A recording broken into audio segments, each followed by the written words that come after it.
Hi everyone, welcome to our channel Entertainment of Learning।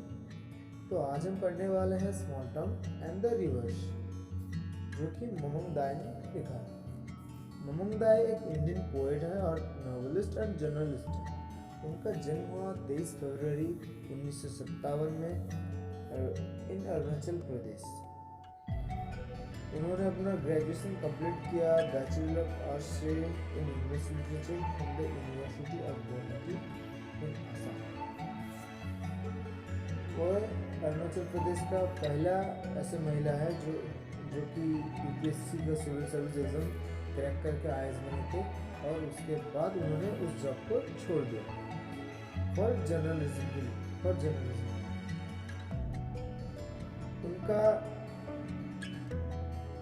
Notable works है जैसे the sky queen, TV, mountain harvest, river poems etcetera. Mamang Dai Padmashri and Sahitya Akademi award के लिए पुरस्कृत किए गए थे फॉर ब्लैक। ये जो पोएम है ये बेसिकली सारे रीडर्स जो मेन टाइटल देख के बोलते हैं, स्मॉल टाउन एंड रिवर्स, छोटे नगरी और नदी। बेसिकली ये ऐसा नहीं है कि छोटे नदी है, जो कि नेचर का काफ़ी थोड़ा एक्सप्लेनेशन है इस पोएम में, लेकिन इसका थोड़ा इनर मीनिंग अलग है, जो कि उस दौरान स्टेट पॉलिटिकल जो प्रॉब्लम चल रहा था, जो central between state and migrant peoples between native peoples, तो उन दौरान इसी के लिए पार्लियामेंट से एक AFSPA का आर्म फोर्स तैनात किया गया था उस सिचुएशन को ठीक करने के लिए। तो चलिए पढ़ के जानते हैं, और वीडियो को एंड तक देखिए। लास्ट में इनका जो इनर मीनिंग है वो एक एक पैरावाइज डिस्कशन होगा। तो small towns always remind me of death. My home town lies calmly amidst the trees. It is always the same in the summer or winter, with the dust flying or the wind howling down the gorge. Small town सदा मुझे मौत का चेतावनी देता है, मतलब मुझे याद दिलाता है, मौत का याद दिलाता है। My home town lies calmly amidst the trees. मेरा जो शहर है वो शांति से ट्री के अंदर बसा हुआ है, पेड़ों के अंदर बसा हुआ है। It is always the same, ये हर वक्त सेम रहता है। इन समर और विंटर, गर्मी हो या शीत हो, विद द डस्ट फ्लाइंग, जो धूल उड़ रहा है, और the wind हाउलिंग down the George, और जो हवा बह रहा है घाटियों के ऊपर से। Just the other day someone died in the dreadful silence. We wept looking at the sad wreath of tuberoses. Life and death, only the rituals of permanent. जैसे कि कोई अगला दिन, अदर डे, और एक दिन कोई एक आदमी मारा गया है। In the dreadful silence we wept, उसी के लिए हम लोग रो रहे हैं। Looking at the sad wreath of tuberose, और देख रहे हैं वो जो माला ट्यूबर रोज की माला हम देख रहे हैं। Life and death ji, life and death only the rituals are permanent. तो इधर पोएट बोल रहे हैं कि जो हम लोग का लाइफ है वो परमानेंट नहीं है, लेकिन जो रिचुअल्स है वो परमानेंट है।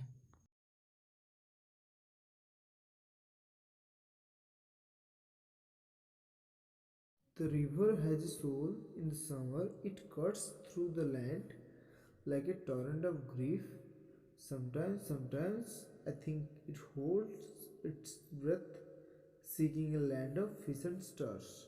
जो नदी है उसका आत्मा है वो गर्मी के दौरान वो सूख जाता है और उसका जो मिट्टी है वो फट जाता है। जैसे एंटल का जो मिट्टी है वो सूखा पड़ने से वो फट जाता है, कुछ वैसा ही। आई थिंक द पोएट सोच रहे हैं कि जो नदी है वो अपना व्रत को रोक के रखा है, seeking a land of fish and stars, और नए लैंड की और फिश एंड स्टार्स की तलाश में है।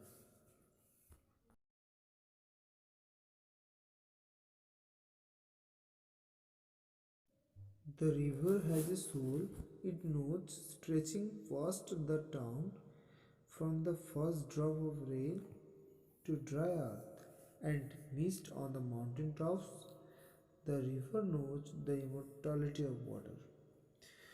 तो फिर से द पोएट बोल रहे हैं कि रिवर जो नदी का एक आत्मा है और ये जानता है इसका अतीत, ये जो इसके पास में गड़ा हुआ जो नगरी और शहर है उसका अतीत ये जानता है।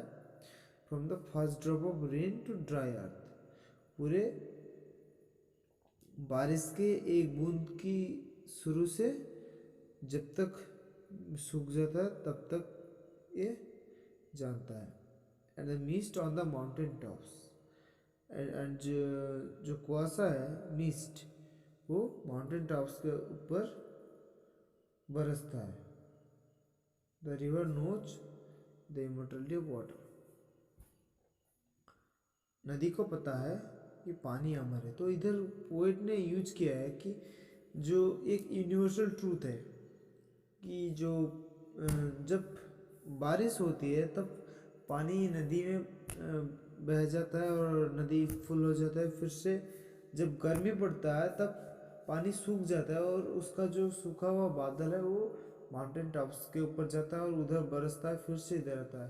तो ये रिपीटेशन है, इसी को shrine of happy pictures marks the date of childhood. Small towns grow with anxiety for the future. The dead are placed pointing west. When the soul rises, it will walk into the golden east, into the house of the sun. The shrine चमकता हुआ खुशियों का एक छवि remarks the days of childhood, छोटे दिन की याद दिलाता है। Small town grows with anxiety for the futures, small town चिंतित है, उनके जो बच्चे हैं उनका भविष्य को लेकर चिंतित है। The dead are place pointing west, जब कोई मर जाता है उसको पश्चिम दिशा की ओर रख के उनको सुला दिया जाता है। व्हेन द सोल राइजेस, जब उसका आत्मा निकलता है, इट विल वॉक वो it will walk into the golden east, वो पैदल गोल्डन ईस्ट मतलब सुनहरी पूरब की तरह पैदल जाता है। Into the house of the sun, सूरज की तरफ। इधर हाउस ऑफ द सन का हेवन के साथ में तुलना की गई है। In the cool bamboo restored in sunlight, life matters like this. In small towns by the river, we all want to walk with gods. जो cool बैम्बू है वो सनलाइट के वजह से वो उसका पुनर्जीवन होता है। लाइफ मैटर्स लाइक दिस, जीवन का भी अस्तित्व वैसा ही है। In small towns by the river we all want to walk with the gods. Small town के हर एक छोटे छोटे पोर्शंस की बात पोएट बोल रहे हैं कि उन सब लोग जाना चाहते हैं और पोएट भी जाना चाहते हैं कि हम लोग मरने के बाद उस गॉड के पास ही जाना चाहते हैं। जो फर्स्ट स्टैंजा है उसमें पोएट बोलना चाहते हैं कि जो नेचर है वो परमानेंट है, जैसे कि समर और विंटर वो जो नेचुरल है तो वो नेचर है वो जो परमानेंट है, but we are not permanent. इधर डस्ट को डेथ के साथ में तुलना की गई है। तो पोएट बोलना चाहते हैं कि हम लोग परमानेंट नहीं हैं। In the second stanza poet बोलना चाहते हैं कि कोई दूसरे दिन कोई एक मारा गया तो उसी के लिए सब लोग रो रहे हैं।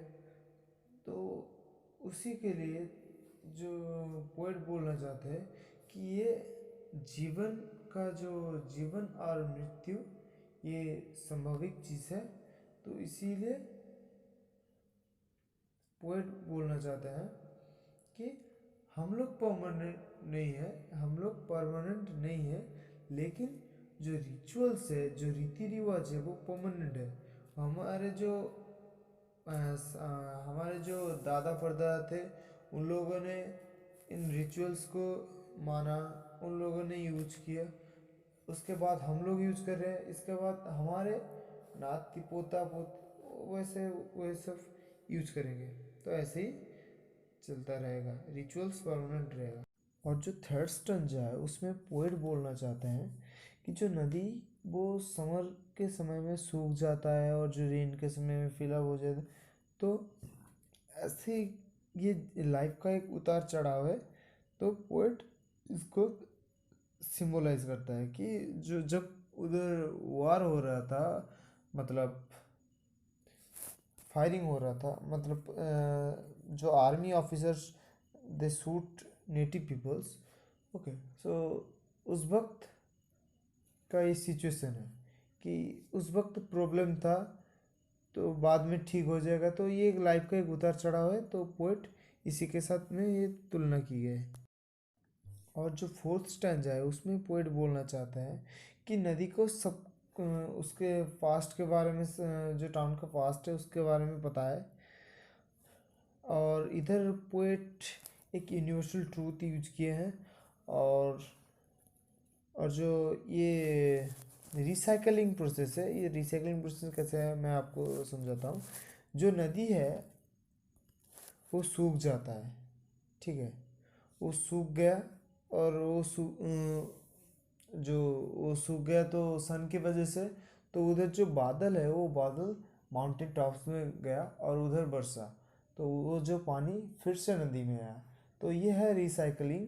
तो इसी को पोएट उनके लाइफ में जो उस दौरान, उस युद्ध और उस प्रॉब्लम के दौरान के जो पीपल्स है उनके साथ जो पोएट है वो तुलना किया है। और जो पांचवा स्टैंजा है उसमें पोएट बोल रहे हैं कि जो जब वो छोटे थे तो उनका जो छोटा जो पिक्चर था वो उन दिनों का याद आ रहा है।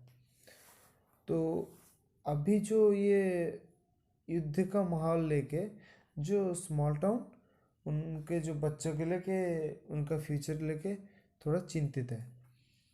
तो इस स्टैंजा में जो पोएट है वो एक रिचुअल्स यूज किए हैं कि जो हमारे पूर्वज यूज करते थे कि प्लेस्ड पश्चिम की ओर प्लेस करके कोई डेड बॉडी को सुला दिया जाता था। तो वही रीति रिवाज अभी भी चल रहा है। तो यही है, रिचुअल्स आर परमानेंट। और जो सिक्स स्टैंजा है और जो लास्ट स्टैंजा है उसमें पोएट बोलना चाहते हैं कि जो in the cool bamboo store in the sunlight, जैसे जो बैम्बू का जो पेड़ है वो सनलाइट से पुनर्जन्म होता है, ठीक है। तो इधर बैम्बू को ह्यूमन बॉडी के साथ तुलना की गई है और सनलाइट को सोल के साथ।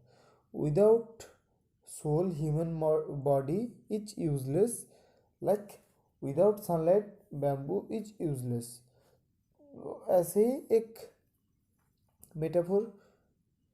तो लास्ट स्टैंजा में पोएट बोलना चाहते हैं कि सब तो मर जाएंगे एक ना एक दिन। तो पोएट बोलना चाहते हैं कि मरने के बाद वो गॉड के साथ जाना चाहते हैं,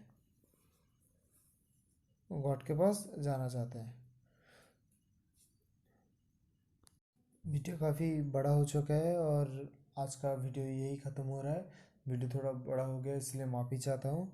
वीडियो थोड़ा बड़ा होगा का बिकॉज मैं चाहता हूँ कि एक वीडियो में आप लोगों का सब कुछ फॉल्ट सब कुछ क्लियर कर दूँ, तो इसीलिए वीडियो थोड़ा बड़ा हो गया।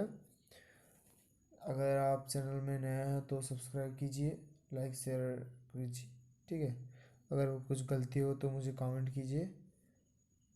अगर आपका कुछ मुझसे हेल्प चाहिए तो कमेंट मी।